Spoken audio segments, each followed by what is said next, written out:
হরভজন সিং শ্রীশান্তকে থাবড়ানোর video clip public করে দিয়েছে ললিত মোদি 17 বছর পর।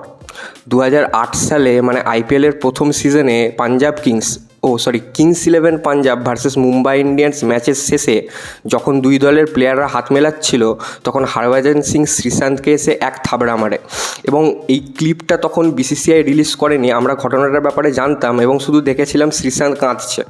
ললিত মোদি যে আইপিএলের ফাউন্ডার এবং 2008 থেকে 10 অবধি আইপিএল রান করেছিল, এখন 2025-এ এসে মাইকেল ক্লার্কের সাথে একটা ইন্টারভিউতে এই ফুটেজটা রিলিজ করেছে।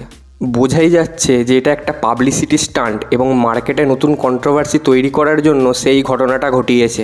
এমন নয় যে হরভজন শ্রীশান্তকে থাপ্পড় মেরে খুব প্রাউড ফিল করে এবং ইন্টারভিউতে সে বারবার শ্রীশান্তের কাছে ক্ষমা চেয়েছে এই ঘটনার জন্য এবং একটা ইন্টারভিউতে সে এটাও বলেছে যে যদি কোনো অধ্যায় তার জীবনে সে মুছে ফেলতে যায় তাহলে এই ঘটনাটা।